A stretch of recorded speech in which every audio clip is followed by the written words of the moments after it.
E hoje nós estamos no dia 5 do mês de março. Iniciamos a semana do 8 de março, que é o Dia Internacional da Mulher. E amanhã, senador Jorge Viana, senador Capiberibe, senador Randolfo, senador Álvaro Dias, Paim, senador Pedro Tax, os senadores todos que aqui estão presentes, nós realizaremos aqui no plenário do Senado aquela sessão conjunta do Congresso Nacional em homenagem às mulheres, onde 5 mulheres serão homenageadas com o diploma cidadã Berta Lutz. Então eu quero desde já convidar todos os parlamentares, todos, absolutamente todos, para que amanhã, a partir das 11 horas da manhã, estejam aqui prestigiando essa nossa sessão plenária, que sem dúvida nenhuma será mais uma sessão não só bonita, mas uma sessão importante porque dialoga, porque debate a questão de gênero em nosso país. Quero também cumprimentar todos os jornalistas, em especial as jornalistas aqui do Senado, senador Paim, pela brilhante matéria que está publicada no dia de hoje no Jornal do Senado. Uma matéria que fala sobre ainda a situação de gênero no país e mostra como o Brasil, apesar de todos os avanços, apesar de estarmos entre as 10 maiores economias do planeta, de estarmos entre os 5 maiores países do mundo, nós ainda amargamos a condição, a 158ª condição em relação ao gênero, senador Capiberibe, em relação ao gênero. A média das mulheres brasileiras no parlamento não chega a 10%. Enquanto que no mundo, grande parte dos países bem menos desenvolvidos do que o nosso, com processos democráticos muito menos consolidados do que o nosso, as mulheres já alcançaram de 30% a 50%. Então, eu quero aqui cumprimentar, voltarei essa semana a falar desse assunto. Estaremos amanhã aqui, senador Capiberibe. Aqui deverá também estar a deputada Janete Capiberibe, debatendo essas questões que para nós são muito caras. Então, diante de todas as reformas que a gente tem pela frente, sem dúvida nenhuma, uma é primordial, que é a reforma política. Agora, uma reforma política que seja capaz de incluir as mulheres na política brasileira. Porque, senador Pedro Tax, não é o retrato do nosso país este parlamento. O Brasil não é. O Brasil é um país formado da metade de homens e a outra metade de mulheres. Aqui nós somos dos 81 senadores, somente 8 mulheres. Se levarmos em consideração as 2 que estão afastadas porque estão ocupando cargos importantes no Ministério da Presidenta Dilma, mesmo assim, a média gira em torno de 10%, 11%, é muito baixa. Então, nós precisamos, sim, ter um compromisso não com as mulheres, mas com o Brasil, e entender que um dos indicadores do nível, grau de democracia de cada nação é a inserção de gênero, ou seja, é a forma como as mulheres estão inseridas e como elas participam, não só no mercado de trabalho, não só no processo educacional, mas principalmente nas esferas de poder onde as decisões são tomadas. Senador Capiberibe. Obrigado, senador. Eu faço questão de falar de pé em vossa homenagem, em homenagem a todas as mulheres que estão presentes aqui nessa casa, que são 8, Vossa Excelência acaba de dizer, são 8 mulheres que estão presentes aqui, e principalmente aquelas que não estão presentes aqui para poder promover esse equilíbrio de gênero tão necessário para a democratização do nosso país. E essa situação que nós vivemos aqui no Senado, desse desequilíbrio de gênero, se repete na Câmara Federal. Lá são 45 deputadas mulheres em 513. E também nas assembleias estaduais, a representação é masculina. Nas câmaras de vereadores, enfim, é necessário, Vossa Excelência tem que ter a razão, que as mulheres conquistem cada vez mais espaço de poder para provocar esse equilíbrio. E no Judiciário é pior ainda. No Supremo Tribunal Federal são 2 mulheres, no STJ são 5. E olha que quando essas mulheres ocupam espaço, elas terminam nos surpreendendo com as suas posições corretas, dignas e, sobretudo, de promoção da justiça. Enfim, um judiciário nos tribunais estaduais, então, lá no meu tribunal, não temos nenhuma mulher. Nós tivemos a felicidade de contar com uma por um curto período e agora o tribunal está completo de homens e assim a justiça se reproduz em todo em todo o país. Eu não acredito que tribunais compostos por homens possam fazer justiça para reduzir a desigualdade e principalmente, para combater a violência contra a mulher, né? Nisso aí eu estou do seu lado, vamos junto, vamos trabalhar para promover e fazer com que a mulher conquiste cada vez mais espaço de poder. Perfeito. Eu acho que nisso aí nós vamos avançar. E outra coisa é na educação, mas esse é outro tema. Muito obrigado pela parte. Eu é que agradeço enormemente, principalmente vindo de Vossa Excelência, senador Capiberibe, que já foi governador do estado do Amapá, é uma pessoa de larga experiência, um militante político nesse país e como nós, mulheres, tem a convicção, não apenas em discurso, mas a convicção prática da importância da inserção dessa outra metade da sociedade, que são as mulheres, na política brasileira. E aí não há fórmula mágica, senador Paim. Todos os países que avançaram num curto espaço de tempo, posições importantes para as mulheres, adotaram políticas, leis eleitorais que assim permitiram.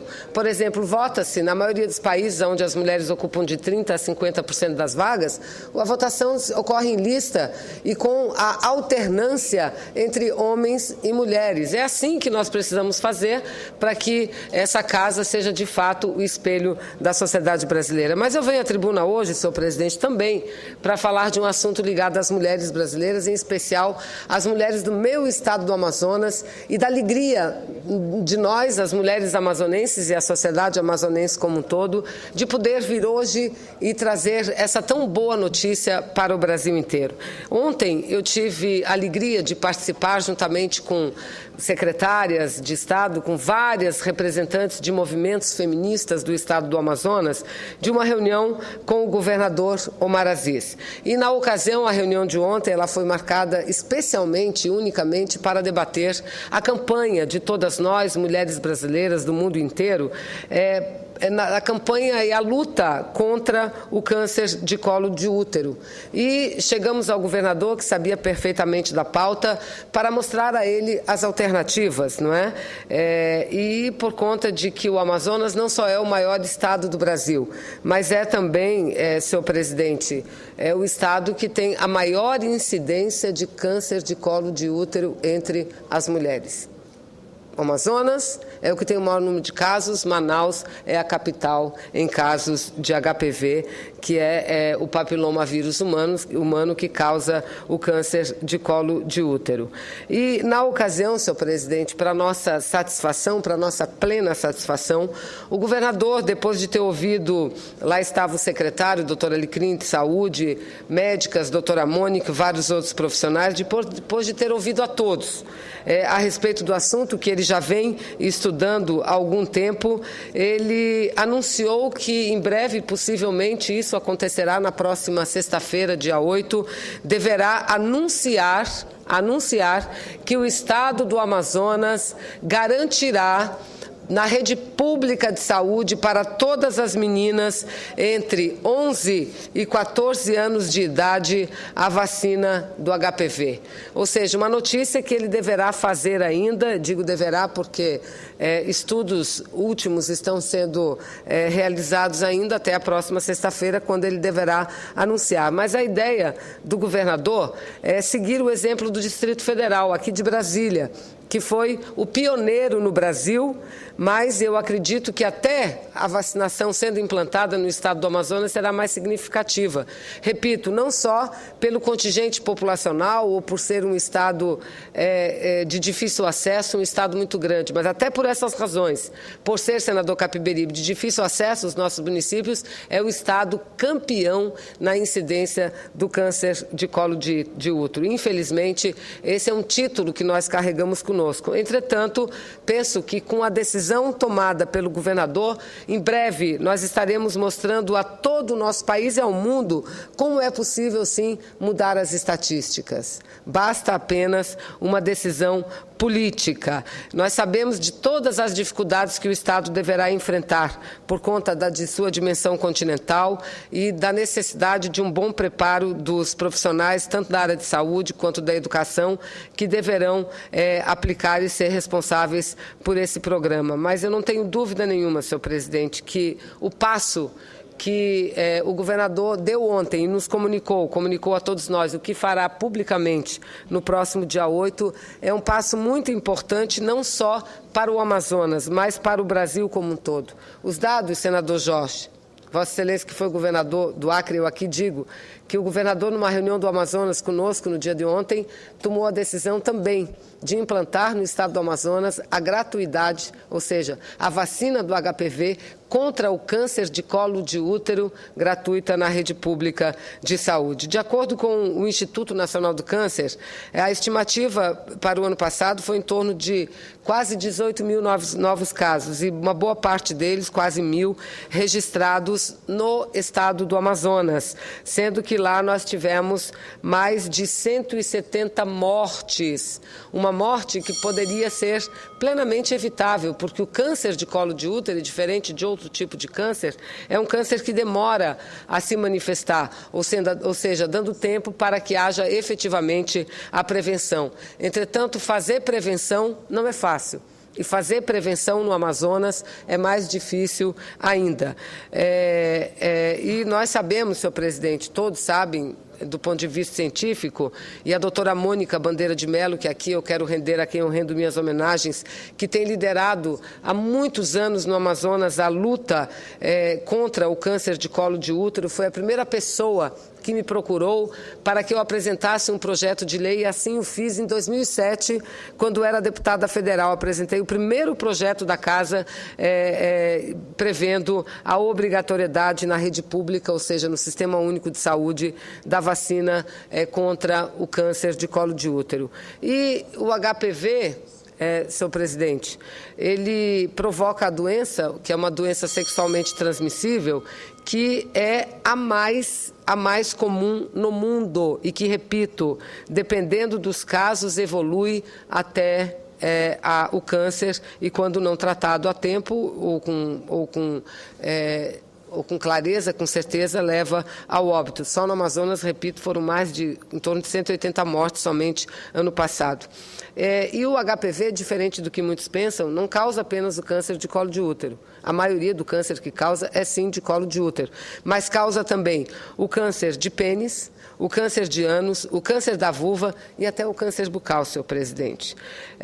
Ou seja, se a gente conseguir imunizar as meninas antes do início da atividade sexual, nós estaremos construindo um país diferente, um país muito mais saudável, um país livre do câncer de colo de útero. Aqui no Distrito Federal, senhor presidente, da mesma forma que já aplica, eu já fiz um pronunciamento cumprimentando o governador Agnello, a secretária Olga Mir, o secretário Rafael, que é o secretário de Saúde, a Olga Mir, secretária da Mulher, pela bela iniciativa.